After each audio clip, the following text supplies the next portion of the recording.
So we're talking about the grieving process. It's one of the next steps of dealing with becoming an ex. Andrea's written something that's really great. It's the grieving process. It's like, It's obviously not invented by me, but it really felt important to include here because this was invented or acknowledged, introduced, that's the word. Elizabeth Kubler-Ross introduced the theory of the 5 stages of grief in her book on death and dying in 1969. So I haven't read that book, I don't have that experience, but when I was thinking about the grief process, it felt really important because it's a closure piece, it's a completion, and it's part of what our nervous systems need to be able to productively end something and not get stuck in an emotional part of it. The first piece of the grief process is denial.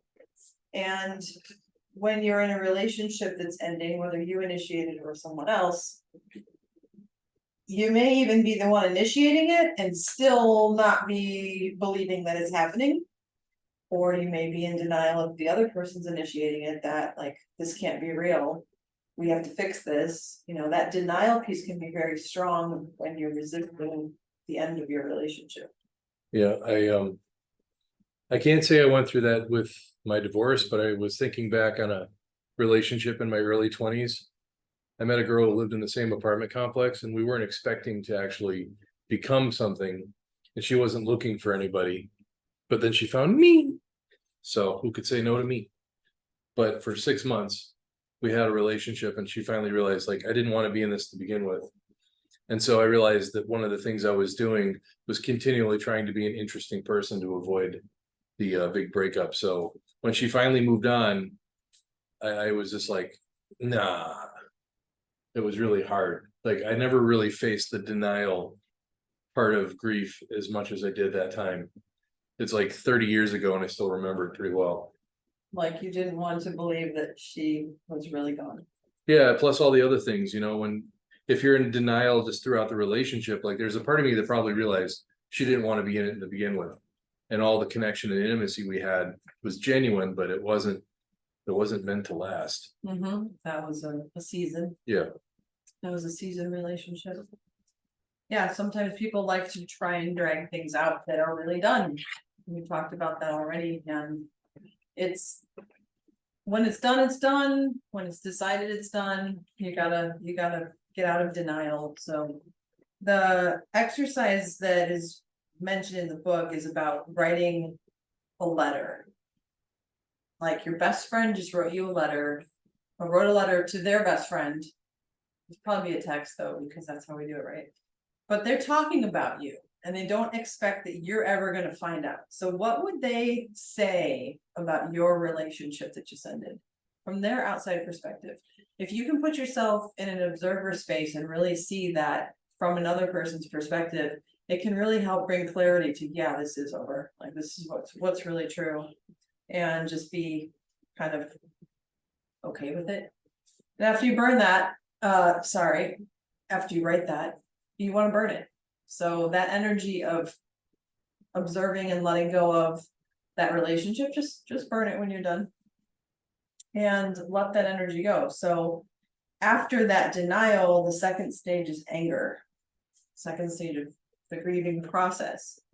And that can be anger at yourself, that can be anger at the situation, be anger at the other person, but it's a feeling.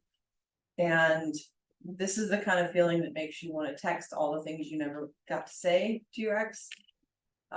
Yeah, I really strongly recommend, when you feel anger, just personalize it. Think about what we just said in the previous video about personal responsibility. You can only deal with yourself. And part of what you're probably angry about, and I'm speaking for myself, was that I put up with so many things that were against my desire to live my life a certain way, that when I was finally free, I wasn't afraid of the consequences of speaking up and saying the things that I wanted to. I wasn't worried about damaging the relationship or a big fight. Now I felt free, and all these memories were coming up, and all this stuff in my nervous system was just like, hey, it's time to let loose of all this energy. So Yeah. the last thing you should do is start getting on your phone and texting or going on social media and writing about all the things. Don't like write veiled, like, don't think you're being clever if you start writing posts about your ex, but never mention who that is, because everyone will knows. And don't involve mutual friends. No, This is another thing that people will do, is try to enroll other people in their anger process, and it never helps. So if you're reading this, listening to this book and these videos and these concepts, you're probably already the kind of person who isn't doing this, but it also might be a wake-up call, like, wow, I've done that, you know. So just realize that this is your process to go through, and the amount of anger you feel is yours to deal with and manage. And there's a bunch of ways to do that in here. Yep. Just read through these, figure out how, even Google, like, how do I get my anger out? You know, how do I let my rage out? anger is like the best, most dysfunctional, powerful coach friend you'll ever have, because there's no other emotion other than maybe like love.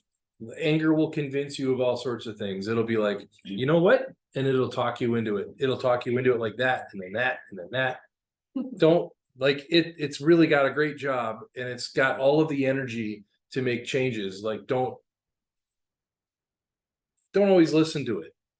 Take it, respect it, integrate it, understand it, but like find somewhere else to put it. Because anger is just going to point at the thing that it thinks is the problem, instead of looking in the mirror and go, let's deal with that problem. Yeah, respecting it is really what it is, because anger is energy just like everything else, and it's an intense energy. So when you understand that energy in your body, you can take it to the gym and go do some working out, go do some yard work, go find a place to scream, just let that energy out of your body, however you need to. Figure out a way to process your anger.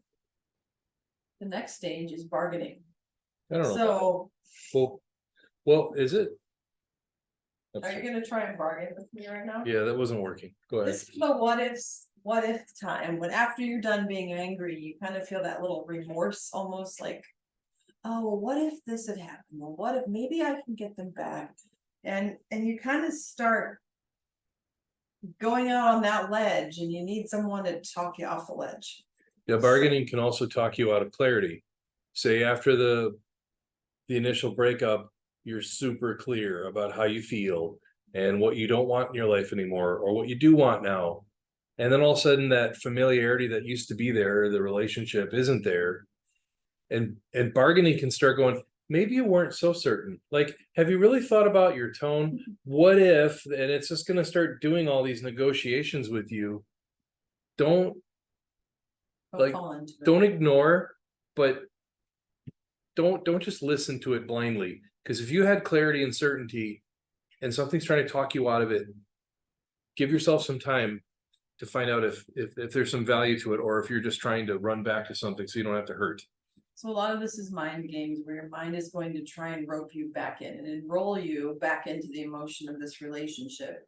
So what I like to suggest is writing down the things that your mind is trying to tell you. So if it's saying, well, what if the thing that would have fixed everything happened tomorrow?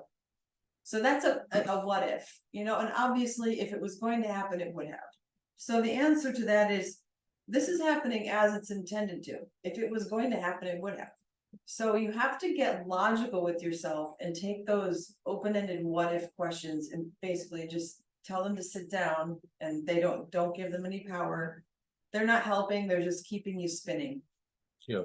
And then there's that other thing, like, don't say, like, start making a promise. Like, well, I know what I could do. I could promise that this characteristic or trait that I've displayed regularly and consistently for days, months, and years, or most of my life, I'll just stop that, and that'll make it all better.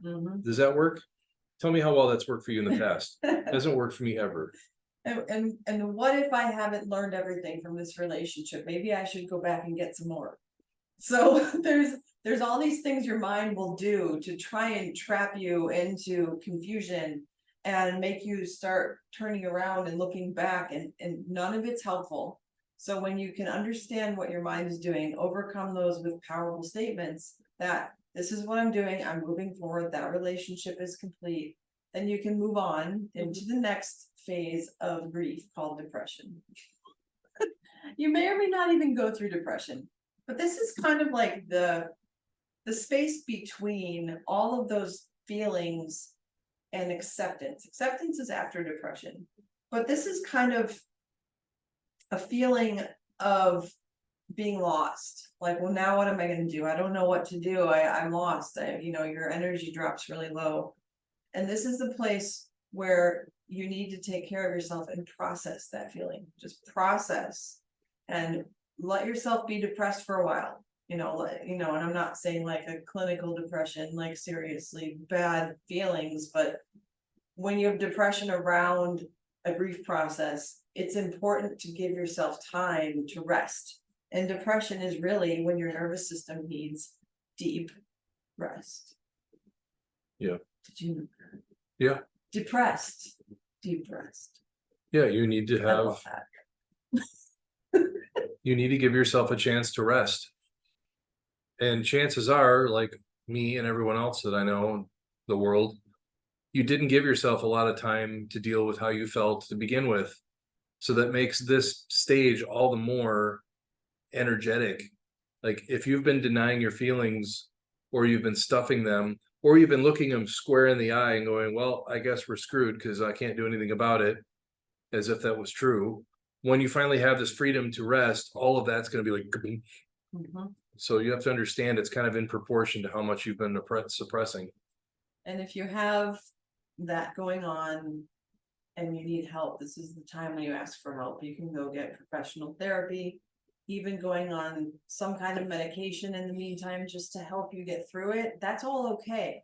Do what you need to do to get through this, but just don't stay in it forever. It is a means to an end, and it's a path. Excuse me, it's a path through your grief process. And it's the last step before the final step, which is acceptance. So when you've reached acceptance in your grief process, that's your closure, that's your understanding, that's your ability to see that this is all done, this is all okay, I'm ready to move forward.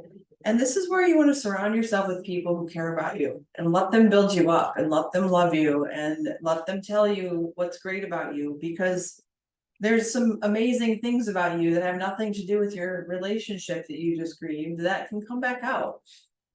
Give yourself some time for that reflection and spending good time with good people. And then when you go into your next relationship, you'll be a different person. Now, I hope you're gathering a little bit here from interacting with us and watching us. Everything we're talking about, you could literally make it just about yourself, because that's the point. Is you can only deal with yourself. After my divorce, I can promise you there was literally nothing in me, and I'm not saying this to be negative or badmouth anyone. I'm saying is what was true was the divorce was long overdue, and when it finally happened and I had moved out and arrangements with the kids and all of our agreements were underway and we're working on all that, my nervous system was a wreck. So I went through many of these stages within myself about the way I let myself be treated. And that's what it comes down to, is that if I'm in pain and I stay in it, that's on me. And it's a harsh reality, but it's really the only reality you can do anything about. It was the only thing I could do anything about. For me, the depression was a culmination of all of the things that were like jammed down inside of me that I just had no vehicle or means to address in any way that would make a difference or any changes. So this may be different for all of you, but really make it about yourself. Don't take all of this information and think, how could they use it? You know, like, who's that person over there? They definitely need to hear this. You need to hear this. The entire point of this book is that it is your work to do. It is your process to have. Yep. It's your journey to take. And if you want your next relationships to be better, going through this process, even with relationships that ended a long time ago, if you have any emotional attachment or feelings or things that come up that trigger you still, you can still heal that for yourself, let that go and clear it out so you're not carrying it into your next relationships. Yep. We call that baggage, I think. Yeah. So in 4 years almost we've been together. Can you say we've honestly ever say that we've had a fight. No, we don't fight. Now, We things have- have been very intense. We have intense conversations. We have a lot of feelings come up that we need space away from each other to settle down before we can have intense conversations. Yeah, but when we ask for that, we don't take it personal. I've done enough work in my own self, and I remember what it feels like to need space and then have it thrown at me as if it was some sort of an attack on that person for wanting space. That I would never do that to you or to anyone. I want you to be free, and she wants me to be free. We want each other to be completely Yeah. fulfilled and happy in our lives. And when you do more of this work for yourself, you'll want that for the people in your life. You'll want them to be happy and thrive. You know, have tools to handle things when they're challenging. Because you look at what's really real as opposed to just what things feel like from time to time. I just wanted to say one more thing about the grief process is when you're in a relationship and you have a shared loss, going through the grief process together is very important. You're gonna go through it in your individual way, but whatever loss you grieve, whether it's the loss of a parent or even a child or whatever it is, something big. If you don't go through this grief process, that thing can really get stuck in your life and slow you down for the rest of your days. I've seen many cases where people are stuck in the denial or stuck in the anger or stuck in the depression, and they never move out of it, and they don't get to live their lives at that point. And it's really hard to see. So you have support. Sometimes you have to look for it and ask for it, but you have support. So get through it and keep living. Yeah, there's an old quote I heard, maybe you've heard it, but it's always worth repeating. Resentment is taking poison, hoping someone else will die. Yeah, that's a So- great X quote. We're gonna talk next about what to do when you've got kids involved in chapter 5.